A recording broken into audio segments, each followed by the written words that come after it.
ಮಾಗಡಿ ತಾಲೂಕಿನ ಅಗಲಕೋಟೆ ಗ್ರಾಮ ಪಂಚಾಯಿತಿಯಲ್ಲಿ ಇಂದು ಕಾಂಗ್ರೆಸ್ ಪಕ್ಷದ ಅಭ್ಯರ್ಥಿ ಸುಮಿತ್ರಮ್ಮ ಲಿಂಗೇಶ್ ಅವರು ಅವಿರೋಧವಾಗಿ ಅಧ್ಯಕ್ಷರಾಗಿ ಆಯ್ಕೆಯಾಗಿದ್ದಾರೆ.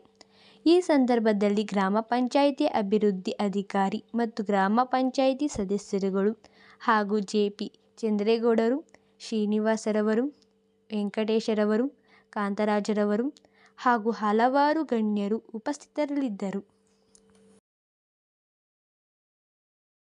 ಈ ದಿವಸ ಸುಮಿತ್ರಮ್ಮ ಲಿಂಗೇಶ್ ಅವ್ರನ್ನ ನಮ್ಮ ನಾಯಕರಾದಂಥ ಬಾಲಣ್ಣವರು ಮತ್ತು ನಮ್ಮ ನಾಯಕರಾದಂಥ ತಮ್ಮಣ್ಣವರ ಸೂಚನೆ ಮೇರೆಗೆ ಈ ದಿವಸ ನಮ್ಮ ಸುಮಿತ್ರಾ ಲಿಂಗೇಶ್ ಅವರು ಅವಿರೋಧವಾಗಿ ಅಗಲಕೋಟೆ ಪಂಚಾಯಿತಿಗೆ ಆಯ್ಕೆಯಾಗಿದ್ದಾರೆ. ಮೊದಲಿಗೆ ಅವರಿಗೆ ಧನ್ಯವಾದಗಳನ್ನ ಅರ್ಪಿಸ್ತೇನೆ. ಅವಿರೋಧವಾಗಿ ಆಯ್ಕೆ ಮಾಡಿದಂಥ ಎಲ್ಲ ಸದಸ್ಯರುಗಳಿಗೂ ಅವ್ರಿಗೂ ಧನ್ಯವಾದಗಳನ್ನ ಅರ್ಪಿಸ್ತಾ, ನಮ್ಮ ಅಗಲಕೋಟೆ ಪಂಚಾಯಿತಿ ನಮ್ಮ ನಾಯಕರಾದಂಥ ಬಾಲಣ್ಣವರ ಸ್ವಂತ ಪಂಚಾಯಿತಿ ಆಗಿರೋದ್ರಿಂದ ಈ ಪಂಚಾಯಿತಿಗೆ ಬಹಳ ವಿಶೇಷವಾಗಿ ನಮ್ಮ ಈ ದಿವಸ ನಮ್ಮ ಕಟ್ಟೆಮನೆ ಮಹಾನಾಡು ಯಜಮಾನರಾದಂಥ ನಾರಾಯಣ ಸೋಮಣ್ಣವ್ರನ್ನ ಜ್ಞಾಪಿಸ್ಕೊಳ್ತಾ ನಾವು ಏನೇ ಈ ಪಂಚಾಯಿತಿಲಿ ಅಧ್ಯಕ್ಷರು ಉಪಾಧ್ಯಕ್ಷರು ಚುನಾವಣೆ ನಡೆಯುವಾಗ ಅವರೇ ಮುಂದೆ ನಿಂತ್ಬಿಟ್ಟು ಚುನಾವಣೆಯನ್ನು ಮಾಡ್ತಾಯಿದ್ರು.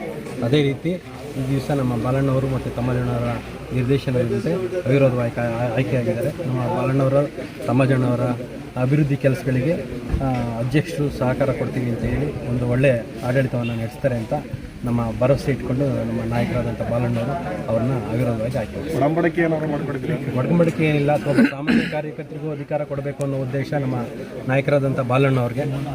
BCMA ಆಗಿದ್ದರಿಂದ ಮೊದಲನೇ ಅವಧಿಗೆ ನಮ್ಮ ಗ್ರಾಮ ಪಂಚಾಯತಿ ಸದಸ್ಯರಾದಂಥ ಕುಮಾರ್ನವ್ರನ್ನ 1 ವರ್ಷ 2 ತಿಂಗಳು ಅವ್ರಿಗೆ ಸ್ಥಾನವನ್ನು ಕೊಟ್ಟಿದ್ದರು. ಅಧಿಕಾರನ ಎಲ್ಲರಿಗೂ ಹಂಚಬೇಕು ಅನ್ನೋ ಉದ್ದೇಶದಿಂದ ಅವರು ಅಧ್ಯಕ್ಷರನ್ನ ರಾಜೀನಾಮೆ ಕೊಟ್ಟು ತೆರವಾದಂಥ ಜಾಗಕ್ಕೆ ಸಾಮಾನ್ಯ ಕಾರ್ಯಕರ್ತ, ನಿಷ್ಠಾವಂತ ಕಾರ್ಯಕರ್ತ, ಬಾಲಣ್ಣನ ಅಭಿಮಾನಿಯಾದಂಥ ಲಿಂಗೇಶ್ ಅವರ ಧರ್ಮಪತ್ನಿಯನ್ನು ಈ ದಿವಸ ಅಧ್ಯಕ್ಷನಾಗಿ ಆಯ್ಕೆ ಮಾಡಿದ್ದಾರೆ.